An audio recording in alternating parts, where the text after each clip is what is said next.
हरे कृष्णा। संपूर्ण चातुर्मास में अनेक ऐसे व्रत और उपवास आते हैं जो मनुष्य को परम आध्यात्मिक उच्च गति प्रदान करते हैं, लेकिन इन सभी में चातुर्मास के अंत में आने वाला भीष्म पंचक व्रत सबसे श्रेष्ठ और सर्वोच्च गति प्रदान करने वाला है। इस व्रत की महिमा अपार है और स्वयं भगवान श्री कृष्ण द्वारा गाई गई है। आप सबने हमें कमेंट्स में लिखकर बताया था कि आप इस व्रत की संपूर्ण विस्तृत विधि जानना चाहते हैं, तो चलिए आज के इस वीडियो में हम आपको बताते हैं कि इस महापुण्यमय भीष्म पंचक व्रत का पालन करने की संपूर्ण शास्त्रोक्त विधि कौन सी है। आज के इस वीडियो में हम आपको ये भी बताएंगे कि शास्त्रों के अनुसार इन 5 दिनों में किस विधि का पालन करना चाहिए और इन दिनों में किए जाने वाले उपवास की विविध श्रेणियां कौन कौन सी हैं, जिससे आप व्यवहारिक रूप से इस व्रत का पालन कर सकें। इस वीडियो के अंत में हम ये भी बताएंगे कि अगर कोई भीष्म पंचक व्रत का पालन कर रहा है तो उसे एकादशी व्रत का पारण कैसे करना चाहिए, जिससे उनका भीष्म पंचक व्रत भी अखंड बना रहे। तो आज का वीडियो थोड़ा सा लंबा होने वाला है, लेकिन अत्यंत रोचक भी। तो इस वीडियो को अंत तक जरूर देखिएगा और अगर उपयोगी और अच्छा लगे तो अपने परिवार और मित्रों को भी शेयर कीजिएगा। तो आइए आरंभ करते हैं।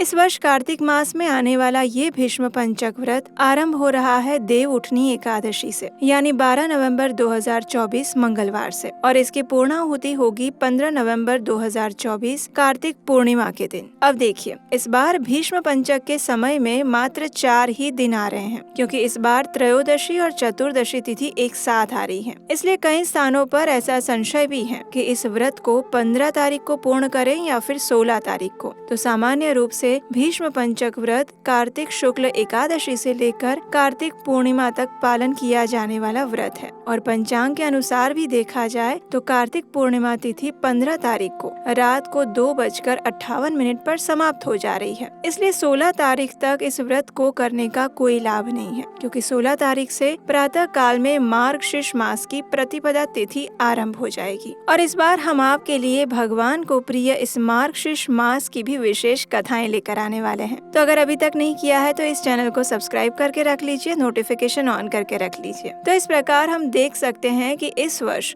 भीष्म पंचक व्रत का आरंभ हो जाएगा 12 नवंबर 2024 मंगलवार के दिन से और समाप्त होगा 15 नवंबर 2024 शुक्रवार के दिन। आइए अब देखते हैं इस भीष्म पंचक व्रत को करने की शास्त्रोक्त विधि क्या है। स्कंद पुराण में बताया गया है कि कार्तिक शुक्ल एकादशी के दिन ब्रह्म मुहूर्त में स्नान करके भीष्म पंचक व्रत का संकल्प करें और फिर 5 दिनों तक व्रत रखकर कुछ विशेष उपवास और आध्यात्मिक कार्यों के साथ साथ महात्मा भीष्म को आदर पूर्वक तर्पण करना चाहिए। ये भीष्म तर्पण सभी वर्ण के लोग कर सकते हैं और ये भीष्म पंचक का व्रत भी कोई भी कर सकता है। अगर आपका शारीरिक स्वास्थ्य अच्छा है तो चाहे स्त्री हो या पुरुष, विवाहित हो या अविवाहित, कोई भी इस व्रत का पालन कर सकते हैं। सबसे पहले कार्तिक मास की शुक्ल एकादशी यानी देव उठनी एकादशी के दिन प्रातः ब्रह्म मुहूर्त से पहले उठ जाइए। इस दिन ब्रह्म मुहूर्त का समय है प्रातः 5:15। उठने के बाद अगर आपके आसपास कोई पवित्र नदी है तो उसमें स्नान करें। अगर नहीं है तो अपने घर पर ही पवित्र नदियों का आवाहन करते हुए अपने स्नान के जल में गंगा जल की कुछ बूंदें डालें और स्नान करें। कार्तिक मास में प्रातः स्नान का अत्यंत महत्व है। स्नान करते समय इस मंत्र का उच्चारण करें। गंगेश यमुने चैव गोदावरी सरस्वती नर्मदे सिंधु कावेरी जलेस्मिन् सन्निधिं कुरु। यानी हे गंगे, हे यमुने, हे गोदावरी, हे सरस्वती, हे नर्मदे, हे सिंधु, हे कावेरी, इस जल में कृपया अवस्थान करें। अब स्नान करने के बाद स्वच्छ वस्त्र पहने और अपने घर में या मंदिर में जाकर भगवान की मंगला आरती करें। अगर ये संभव नहीं है तो ऑनलाइन उसका दर्शन कर सकते हैं। उसके बाद आपका ये भीष्म पंचक व्रत आरंभ हो जाएगा। मंगला आरती के बाद भगवान के समक्ष बैठकर हाथ में गंगा जल लें और आने वाले 5 दिनों तक भीष्म पंचक व्रत पालन करने का संकल्प लीजिए। संकल्प लेते समय भगवान से इस प्रकार प्रार्थना करिए। हे अच्युत, हे जनार्दन, आपकी प्रसन्नता हेतु मैं आज से आपको प्रिय इस भीष्म पंचक व्रत का पालन करने जा रही हूँ। कृपया आप मुझे इसे पूर्ण करने की शक्ति और आपकी शुद्ध भक्ति प्रदान करें। इस प्रकार भगवान से प्रार्थना करने के बाद अब आचमन पात्र में जल लीजिए, उसमें गंगा जल की कुछ बूंदें मिलाइए और अब समय है भीष्म देव को तर्पण और अर्घ्य देने का। और इसके पीछे का कारण क्या है? तो एक समय कुरुक्षेत्र के युद्ध में जब महात्मा भीष्म महाभारत के युद्ध में बाण शैया पर लेटे हुए थे, तब उन्होंने उसी स्थिति में राज धर्म,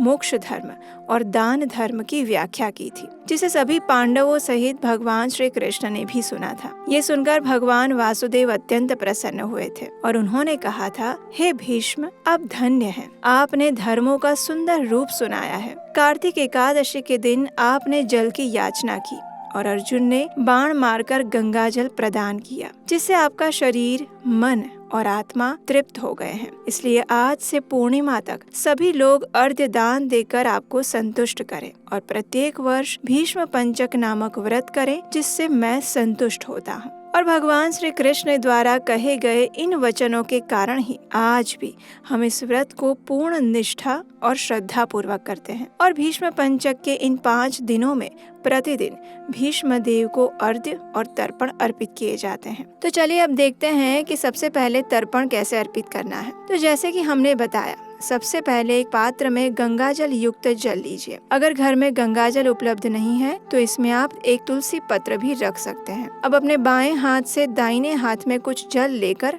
आचमन कीजिए। हाथों को स्वच्छ करने के बाद सबसे पहले तर्पण के लिए तांबे के पात्र में जल, कुशा घास, काले तिल, चावल और गंगा जल मिला लीजिए। अब उत्तर दिशा की ओर मुख करके हाथ में कुछ कुशा घास रखकर 3 बार भीष्म पितामह का स्मरण करते हुए उस जल को अर्पित करें। प्रत्येक बार जल अर्पण करते हुए इस मंत्र का उच्चारण करें। सत्यव्रताय शुचये गांगेयाय महात्मने भीष्माय तद्ददामि धर्म्या अजन्म ब्रह्मचारिणे। अर्थात मैं ये अर्घ्य ब्रह्मचर्य व्रत का पालन करने वाले परम पवित्र सत्यपरायण गंगा नंदन महात्मा भीष्म को देता हूँ। उसके बाद अब भीष्म पितामह को याद करते हुए उन्हें अर्घ्य प्रदान करें। अर्घ्य देने के लिए उत्तर या पूर्व दिशा की ओर मुख करके खड़े रहें। तांबे के पात्र में गंगाजल युक्त जल लें और उसी से अर्घ्य अर्पित करें। अर्घ्य देते समय आप इस मंत्र का उच्चारण करें। वैयाघ्र पद गोत्राय सांकृत प्रवराय च अपुत्राय ददाम्येतदुदकं भीष्मवर्मणे वसूनामवताराय शान्तनोरात्मजाय च अर्घ्यं ददामि भीष्माय आजन्म ब्रह्मचारिणे। अगर आप ये मंत्र नहीं बोल सकते तो आप उसका अनुवाद पढ़ सकते हैं और इसका अर्थ है, जिनका व्याघ्र पद गोत्र और सांकृत प्रवर हैं, उन पुत्र रहित भीष्म वर्मा को मैं ये जल देता हूँ। वसुओं के अवतार शांतनु के पुत्र आजन्म ब्रह्मचारी भीष्म को मैं अर्घ्य अर्पण करता हूँ। अगर महात्मा भीष्म को इस मंत्र से अर्घ्य दान किया जाए तो उस व्यक्ति को और उसके पूर्वजों को भी आध्यात्मिक गंतव्य मोक्ष की प्राप्ति होती है। इस प्रकार भीष्म पितामह को तर्पण और अर्घ्य देने के बाद उन्हें दंडवत प्रणाम करें और उसके बाद श्री हरि का पूजन करें। स्कंद पुराण में श्री हरि की पूजा करने के लिए इस विधि को बताया गया है। भीष्म पंचक के दौरान पंचगव्य, सुगंधित जल, चंदन, उत्तम गंध और कुमकुम से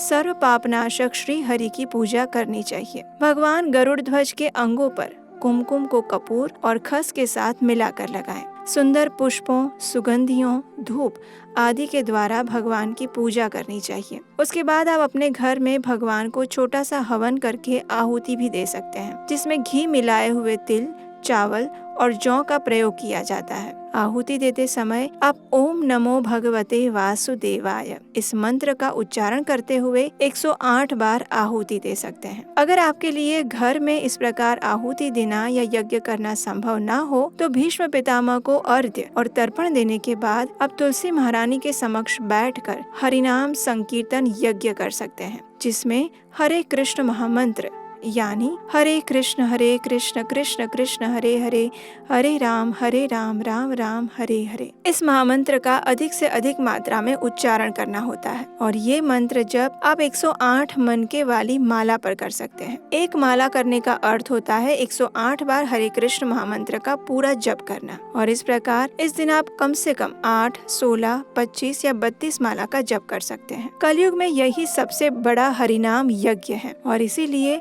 इस भीष्म पंचक के दिनों में आप जितनी अधिक माला का जप कर सकते हैं उतना ही अधिक पुण्य फल आपको प्राप्त हो सकता है। अब देखिए, आदर्श स्थिति ये है कि आपको भीष्म पंचक के ये 5 दिन इस विधि अनुसार भीष्म देव को अर्घ्य और तर्पण अर्पित करना चाहिए और उसमें ज्यादा समय भी नहीं लगता है, लेकिन इसे करने से आपको इस व्रत का पूर्ण फल अवश्य प्राप्त होता है। अब अगर किसी के लिए 5 दिन ये करना संभव ना हो तो क्या करें? तो कम से कम पहले दिन और अंतिम दिन इसे अवश्य करना चाहिए। चलिए अब देखते हैं कि भीष्म पंचक के इन 5 दिनों में उपवास का पालन कैसे करना चाहिए। तो इस उपवास की मुख्यतः 3 श्रेणियां बताई गई हैं। सबसे पहली और श्रेष्ठतम श्रेणी है मात्र पंचगव्य के साथ उपवास करना। इसका अर्थ है भीष्म पंचक के 5 दिन गाय माता के एक एक उत्पाद को ग्रहण करके व्रत करना। जो लोग इस श्रेणी के कठोर व्रत का पालन करते हैं उन्हें भीष्म पंचक व्रत के पहले दिन मात्र गोबर खाना होता है, दूसरे दिन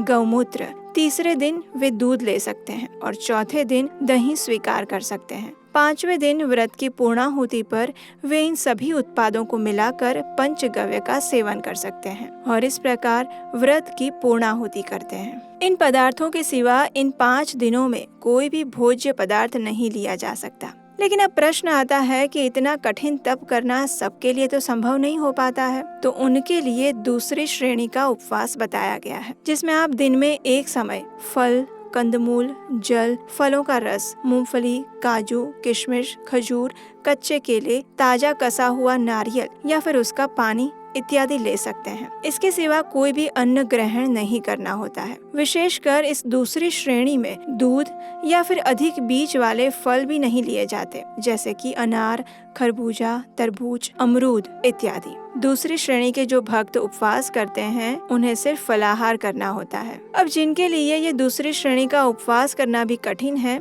वैसे कुछ लोग तीसरी श्रेणी का उपवास भी कर सकते हैं। इस श्रेणी में आप दिन में एक समय हविष्यान्न ग्रहण कर सकते हैं, यानी कुछ अन्न और सात्विक पदार्थों से बनी हुई खिचड़ी। अब ये हविष्यान्न कैसे बनाया जाता है, तो उसकी विधि हमें श्री हरि भक्ति विलास नामक ग्रंथ में प्राप्त होती है, जो कि इस प्रकार है। हविष्यान्न बनाने के लिए आप चावल, गाय का शुद्ध घी, दूध या फिर मलाई, समुद्री नमक, कच्चा केला, गेहूँ, नारियल पानी, कोई भी फल जिसमें 1 या 2 ही छोटे बीज हो, कंदमूल, गुड़ के सिवा गन्ने से बने हुए कोई भी पदार्थ, पालक का काला साग और पिंपली जड़ी बूटी ले सकते हैं और इन सभी पदार्थों को या फिर इनमें से जो आपको उपलब्ध हैं या फिर जो आप ले सकते हैं उन पदार्थों को मिलाकर उन्हें उबाल लीजिए। उसमें तेल या किसी मसाले का प्रयोग नहीं होना चाहिए, सिर्फ उबली हुई खिचड़ी जैसा ही ये लगना चाहिए। इस प्रकार इस हविष्यान्न को दिन में एक समय ले सकते हैं। भीष्म पंचक व्रत का पालन करने के लिए उपवास की ये मुख्य 3 श्रेणियां बताई गई हैं।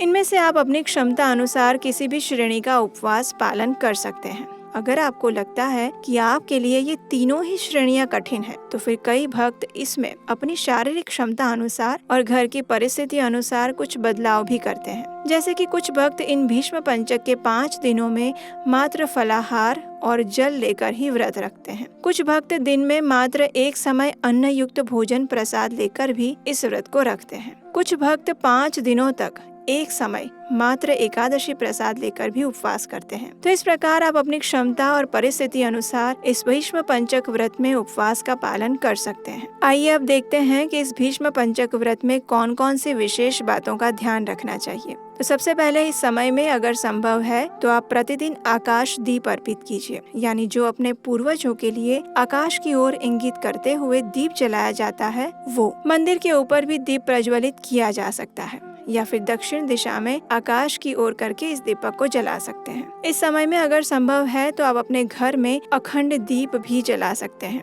जो कि 5 दिनों तक जलता रहेगा। उसके बाद प्रतिदिन भगवान को उत्तम प्रकार का सात्विक भोग बनाकर अर्पण कीजिए और इस प्रकार पूजा अर्चना ध्यान और भगवान को प्रणाम करते हुए इस समय में हरे कृष्ण महामंत्र का अधिक से अधिक हो सके उतना जप करना चाहिए। इन 5 दिनों में भगवान श्री हरि को 5 प्रकार के उत्तम पुष्प अर्पित करने का भी प्रावधान बताया गया है, जिसमें पहले दिन भगवान के चरण कमलों पर पद्म यानी कि कमल का फूल अर्पित करना चाहिए। दूसरे दिन भगवान की जांघ पर बिल्व पत्र या बेल का फल अर्पित करना चाहिए। तीसरे दिन भगवान की नाभि में गंध यानी कोई भी इत्र या सुगंध अर्पित करनी चाहिए। चौथे दिन भगवान के कंधों पर जावा का फूल अर्पित करना चाहिए। 5वें दिन भगवान के सिर पर मालती का फूल अर्पित करना चाहिए। भीष्म पंचक के 5 दिनों में संध्या के समय भगवान श्री हरि के समक्ष बैठकर भीष्म स्तुति का पाठ करिए। अगर आप स्वयं नहीं गा सकते तो आप उसे सुन सकते हैं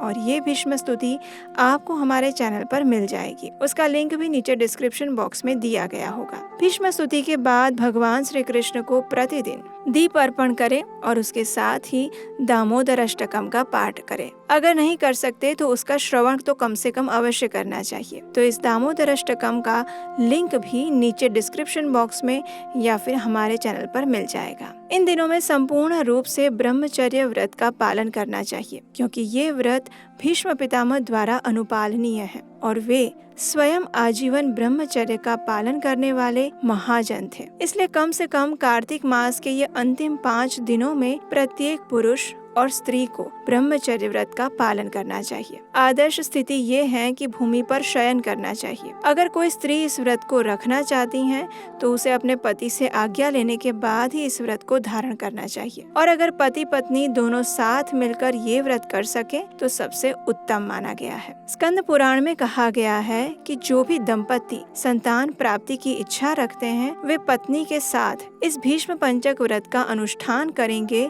तो उसे अवश्य ही संतान प्राप्ति होगी। जो भी व्यक्ति भीष्म पंचक व्रत का पालन करता है उसके सभी शुभ कार्य संपन्न होते हैं। फिर उसे किसी भी पुण्य कार्य करने की आवश्यकता नहीं रह जाती और ये महापुण्यमय व्रत ब्रह्म हत्या गौ हत्या जैसे महापापों का भी नाश करने वाला है। भीष्म पंचक के दिनों में व्यक्ति को ब्रह्मचर्य का पालन करते हुए अपने मन को शुद्ध करके यानी अनिष्ट विचारों को त्याग के अपनी चेतना को मात्र भगवान श्री हरि में ही लगानी चाहिए। भक्ति पूर्वक भगवान की सेवा पूजा करनी चाहिए। इन 5 दिनों में अधिक से अधिक हरि कथा का श्रवण करना चाहिए। भगवत गीता श्रीमद् भागवतम जैसे हमारे शास्त्रों का अध्ययन और पठन करना चाहिए। कार्तिक मास के ये 5 अंतिम दिन हमारी आध्यात्मिक उन्नति के लिए अत्यंत महत्वपूर्ण है और इसीलिए इसमें हमें अपनी चेतना पर सबसे ज्यादा ध्यान देने की आवश्यकता है। अनावश्यक बातों या कार्यों में समय ना गवाएं, अनावश्यक क्रोध ना करें, किसी की निंदा ना करें, झूठ ना बोले, किसी को दुख दे ऐसे वचन और कर्म ना करें और इन सभी बातों का विशेष ध्यान रहे। कार्तिक पूर्णिमा के दिन इस व्रत का पारण करना होता है और उसके लिए आप प्रातः काल में ब्रह्म मुहूर्त में उठकर अपने सभी दैनिक नित्य कर्म समाप्त कर लें और फिर संध्या के समय चंद्रोदय होने के बाद आप इस व्रत की पूर्णाहुति कर सकते हैं। इस बार 15 नवंबर कार्तिक पूर्णिमा के दिन संध्या में चंद्रोदय का समय है 4:52 पर। उस समय पर आपने जिस श्रेणी का व्रत और उपवास किया था उसके अनुसार जिस पदार्थ का आपने त्याग किया था उसी प्रसाद का दान दीजिए। अपनी क्षमता अनुसार किसी सुयोग्य ब्राह्मण या वैष्णवों को दक्षिणा या दान प्रदान कीजिए और फिर भगवान श्री कृष्ण के समक्ष 31 दीप प्रज्वलित करें। उसके बाद उनसे प्रार्थना करते हुए उनके समक्ष बैठकर इस व्रत का पारण करते हुए हाथ में गंगा जल लीजिए और इस व्रत को भगवान श्री हरि के चरणों में अर्पित करते हुए प्रार्थना करिए। प्रार्थना करते समय आप इस प्रकार कह सकते हैं, हे परम भगवान श्री कृष्ण, मैंने आपकी प्रसन्नता हेतु आपकी कृपा से इस भीष्म पंचक व्रत का पूर्ण श्रद्धा और संपूर्ण नियम अनुसार पालन करने का प्रयास किया है। अगर इसमें मुझसे कोई त्रुटि रह गई हो तो उसके लिए कृपया मुझे क्षमा कीजिएगा और अपना तुच्छ सेवक समझकर मुझे अपनी शुद्ध प्रेमा भक्ति प्रदान कीजिएगा। इस प्रकार भगवान से प्रार्थना करके उस गंगा जल को तुलसी के पौधे में अर्पित कर दीजिए। अब आपने अगर प्रथम श्रेणी का उपवास किया था